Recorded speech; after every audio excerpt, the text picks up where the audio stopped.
Welcome to Pixels to Polygons, the 40-bit adventure. I'm your boy Yank. Now this past weekend, took a trip down to Greenville, South Carolina to check out the Southeast Game Exchange. I love going to this convention. I've been to this convention almost every year they've had it since 2018. Last year was the only year that I missed. And when I first started going to this convention, I remember it being in the smaller portion of the Greenville Convention Center and maybe 20-30 tables tops. Actually, probably was smaller than that. But watching it, how much it's grown year after year, I love that what it's grown into now. It's one of the biggest, if not maybe the biggest, retro gaming convention in the Southeast. It is held here in July, which means it's hot and humid, of course. I mean, we are smack dab in the Bible Belt down here.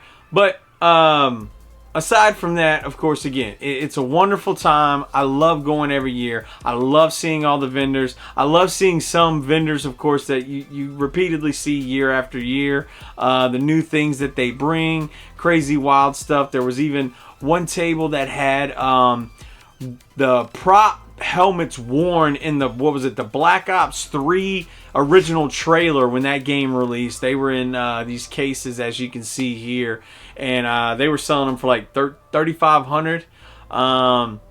You got plenty of box consoles, different variants of games, especially once you're one of those collectors that get into the different variants. You want the boxes and all that stuff. As you can see, I have a few box things behind me, but one of the main things I came to the convention looking for, I didn't get, because every vendor that I saw had this game. It was CIB, and I didn't need a CIB. I wasn't willing to pay CIB for it. I just wanted a loose cart to match it, and randomly it was Lolo 3 on the NES. I have been trying to find this game, a good copy. I've seen copies, a lot of label damage, things like that. I don't want to buy it off eBay. So when I come across it, I usually get pretty excited. And my brother was even helping me look for it. Every place that we went to that had carts, NES carts, he was going through it. There's Lolo 2. If they had Lolo 3, it was always in the case, in the box, and I was just like, man. So I struck out on that end for one of the big games. Well, it's not a big game, but it's just a game that I've been wanting to, so I could complete the trilogy on NES, because I'm a huge fan of the Lolo series. But we did get some really good pickups. I got some random pickups, and I got one game that was it's a game that I've been wanting a long time, but I wasn't willing to just pay the price for it. It's nothing crazy like out the yin yang, but it does usually go for in the ballpark of what I paid for it. And the copy of it I got was very, very clean, so I was very happy about that. And again, I'll get into that a little later. Now, usually my first run as we get in, I don't try to buy too much at first, because I don't want to spend a bunch of money and then be like, I haven't even really seen. So I kind of like to keep an eye out for things that I maybe want to go back and pick up. Or again, if it's something small and I'm like, hey, that looks kind of cool, let me check it out. I'll pick it up. I'll do that. But I like to do, usually get a lap in and check out everything. And of course this year they did not disappoint. Like I said, the vendors were great. It's a lot of really cool art there as well. You had some like custom frames. People were kind of, having where they do the, they do the artwork with the actual games in there, or like controllers and things like that, setting the scene from those games, which is really, really cool. This booth here, he had a lot of it, which was really nice. I will actually put his website in the description, and you can see his website here if you want to check out that vendor's website and maybe order some art from him. Now, as I was walking through the convention, I did see there was this one artist. He did charcoal art, and he had a bunch of prints on the wall, and of course, a lot of video game related stuff. He had movie, pop culture and things like that. But as we were walking by, there was one character in particular that I saw. And I have been looking for some type of print to hang up here in the game room from this gaming franchise. I love this franchise. It's one of my favorite trilogies of all time. And of course, the character that he had up there is one of my favorite characters from that trilogy. And the moment I saw her up there, I didn't buy it off rip because it is a print, and I didn't bring in my binder or anything like I do when I go to the comic convention. So I was like, let me get that towards the end, so I'm not carrying around like that. But it is, I've already put it in a small frame. But as you can see, it is Tali Zora from Mass Effect. And Tali is, if you know, you know. Tali's the only character that I've every time I played in that trilogy, I romanced Tali in all 3 games. And even if I did do like a replay through a Mass Effect 2, I tried to romance someone else, but then I'm like, nah. I just was like, nah, I'm going back to Tali. You know, she's just her Quarian race, her backstory with the Geth and all that. It's just phenomenal. She's just one of my favorite characters. And when it comes to the Commander Shepard in me, she'll always have my heart. And here's to Tali. I haven't figured out where I'm going to put her up yet, but we'll figure that out coming soon. So, as we continue to go through and make our way, you know, looking at all the different vendors and everything, it gets to be about lunchtime.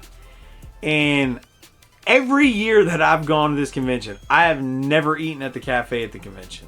I've always gone, I've always left and got something to eat nearby. And every year, I didn't check to see if they're still there. I'm assuming they are. There is a Thai place right near the convention that I always go to every year. And since we got there a little bit later this year, we parked a little bit further. And my brother, anyway, we decided we're just going to eat at the cafe. All right. I'm going to be honest. Terrible idea. Terrible. Food was awful and way overpriced. So we get up there and me and my brother both we just ordered the burger. It says burger plate. So then I asked the lady if it came with fries or anything. She was like, no. So I was like, well, that's kind of weird to call it a plate, but okay. And they didn't have fries. So I was like, all right, well, let me get a burger with the chips and I'll get a fountain drink. And she was like, okay, you know, toppings and stuff are over there for the burgers. I'm like, all right, cool. It was like 22 and some change, so like $23 for this. And anyway, I walk around the corner and go to get a drink. And of course, my luck, right? I drink 0 sugar soda. I don't do the full sodas anymore. I'm 40. I don't need to be drinking that much sugar. I'm not doing that. But anyway, all they have is Diet Coke. That is disgusting. I'm not drinking it. So I paid $4.50 for a fountain drink to drink tap water because they didn't have Coke Zero. It was out. And then me and my brother get our burgers. And I open it up and I'm like, God, it's just meat and the bun. But it's like them elementary school burgers where it's like, looks like mystery meat and it is all bun. Anyway, we sit down and eat. My buddy Ryan ordered the pizza. It looked good, but it could tell it was like a corner gas station like pizza you buy. Not very good either. But just for the price, I was just we got up and we were laughing about it and we ate it, of course, but we were laughing. And my brother was like, "If I come with y'all next year, we're leaving for lunch." And I was like, "Deal." I was like, "That was the first and last time that I'm gonna eat at the cafe at the Southeast Game Exchange." So, you know, just to give you a heads up, I don't know if any of y'all, maybe y'all did. If y'all liked it, let me know what you ordered. And if you had the same experience I did, let me know. I'd love to hear what you guys think because the line was pretty long to get, you know, food. It took a little bit. and it was very disappointing. Now that lunch is out of the way, we decided to hit the floor again, and it's time to pick up some video games. So my first couple pickups that I got at this vendor, again, this was a buy that I was, it was on a whim. I was going through Xbox 360 games, and I saw he had the Serious Sam collection, and I played Serious Sam 4 on Game Pass years ago. Never got to finish it because it left Game Pass before I got to finish it, but I really liked it. I like quirky, first-person shooters like that. So I was like, let me check out this Serious Sam collection. I think it'll be a lot of fun, and I look forward to adding it to my collection. Now, same vendor. This was a game I'd never heard of before. Again, looks like your typical military first-person shooter, and that is Secret Service. I did notice that it is made by Activision as well, so I'm kind of curious to see, how it plays. I think it'll be a cool little shooter to play through one day. Whenever I play through it, maybe I'll let you guys know and, see how it goes. Now, this game I actually got when I stopped by Retro Wolf's booth, and he had some really cool stuff, including this Tomb Raider statue up in the corner. But if I'm not mistaken, I think it's the same statue he had 2 years ago. But I think it was listed for $800 then, and it was like $600 this year. I don't know. It's always caught my eye because, again, I'm a huge Lara Croft Tomb Raider fan. If I see him, if he's got another, it's a Tomb Raider Legend, if I'm not mistaken. If I see he's got this statue again at another convention or next year at Siege, I'm going to have to ask him about that. But anyway, I saw this game. I've heard a lot of cool things about this franchise. They have multiple titles on the 360, and that is that is Earth Defense Force Insect Armageddon. This is the first of this series that I'm adding to the collection. I've never played these games, but they do look pretty cool, so I'm definitely going to check it out. I'm glad to add that to my 360 collection. Now I got one more Xbox 360 game that I picked up. Now, I own the first game. This is the sequel to a game that I own on PS2. I've yet to play that one either. I got it from a friend years ago, but I was unaware that it even had a sequel until I saw RNG Gamer talking about it a while ago. I think it was probably about a year or two ago. But now that I actually came across it and I saw it, I was like, I really want to pick it up. And that is Magna Carta 2. It's a turn-based RPG, right in my wheelhouse. So I'm definitely gonna try and check out the first one on PS2 before I check this one out. But I do want to get around to playing these games. And this one is a PS2 game that I played. The first one, I haven't played the sequel that I got, and I've never played the third one either. But I saw this and I was like, man, let me see it. He had in his, the little case on the table, and it's pretty clean, and it just caught my eye, and I was like, let me get it, because eventually I do want to play through this entire trilogy. It's definitely going to take some time. It is going to be a time sink, but that is Xenosaga Episode 2. The third one is very expensive, if I'm not mistaken. So it might take me a little while before I get to that, adding that one to my collection, but I'm glad to add Xenosaga 2. And I picked up one Super Nintendo game, which is a great beat 'em up, which I'm surprised I didn't have this already, and that is Final Fight. Great beat 'em up series. The SNES is known for great beat 'em ups, so glad to add that one as well. And then I didn't even realize I didn't have this game until my brother had pointed it out, because me and my brother loved this movie growing up. We used to watch it all the time, and we played this game as well.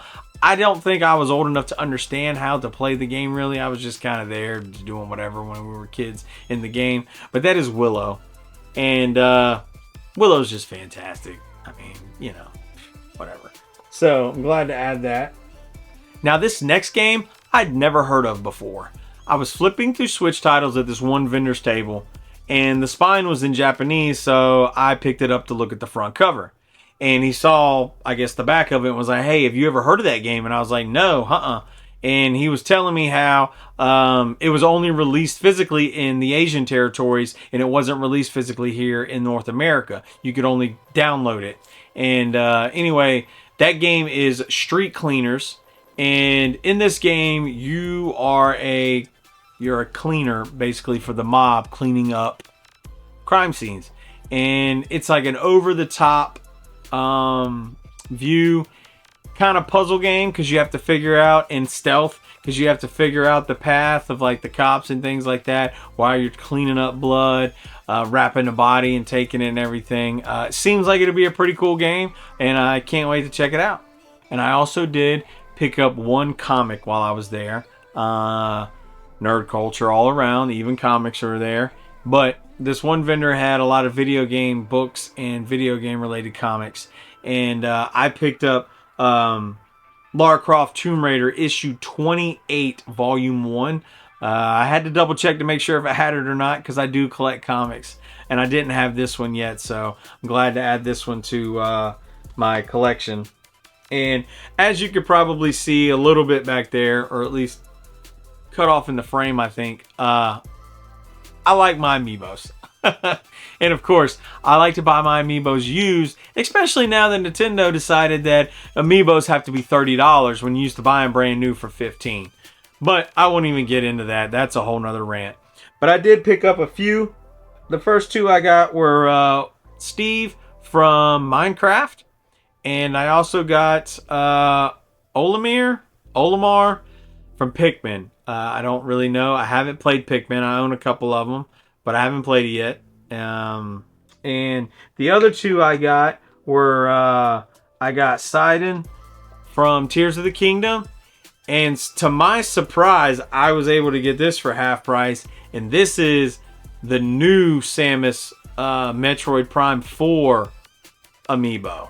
So I was really glad to add this to the collection. Now, my last game that I bought, this was the heavy hitter, quote unquote heavy hitter, that I bought while I was there. It's nothing like Rule of Rose or Kuon or nothing like that. Nothing that expensive. But this is a game that I have been wanting to add to my PlayStation collection for years. But every copy that I found, just for the price of it, I was like, I'm not paying that with it looking like that. And I thought I found an even cheaper version of it while I was at the convention, because I'm all about the greatest hits versions. I'll take that. But man, it was beat up and those discs were terrible. This one was on the higher end of the price for it. Very clean though. And he pulled it out of the case and I was like, yeah, I think I'm going to pull the trigger on it. And that is Parasite Eve. Now, I love this game. This game, holds a very special place in my heart. It was nothing like it at the time. I thought Squaresoft hit a home run. But I look forward to playing through this game again here soon. And I'm really glad to add this to the collection. Now, I will say, this is where I'm going to drop a hot tip for you. If you go to a convention, bring cash. Vendors are way more willing to negotiate a price if you're paying cash. And this particular vendor actually had a $140 price tag on this Parasite Eve. And I asked him, I said, would you take $125 cash? And he's like, yep, I'll take $125 cash, no problem. So, I mean, it may not seem like much, but I got $15 off what he was asking for it. And I felt like I got a really good deal. Very clean copy of it. And very glad to add that to the collection. So yeah, that's everything that I picked up at the convention this year. Didn't go too crazy. Did spend a few $100s though, as usual. Because of course, you know, you're going to pay a little premium when you go to the conventions. But you're going to find stuff that you don't come across every day. And you can normally find what you're looking for. But all in all, it was another great day. Another great year at the Southeast Game Exchange. And I cannot wait to go back again next year and see what other goodies we can come across and what other stuff I can add to the collection. If you went to the Southeast Game Exchange, I'd love to hear about it. Let me know in the comments below. What did you pick up? Again, if you ate at the cafe, what did you think? Did you talk to any of the YouTubers that you enjoy watching? Or did you get any pictures and stuff like that with any of the voice actors? I'd love to hear from you guys. Also, if you know of any other conventions going on here in the Southeast, or you maybe plan on going to, again, tell me about them. I'd love to hear. I'd love to maybe take another trip somewhere and go to another one here soon. Well, that's it for this one. Thanks for watching Pixels to Polygons, the 40-bit adventure. I'll see you next time.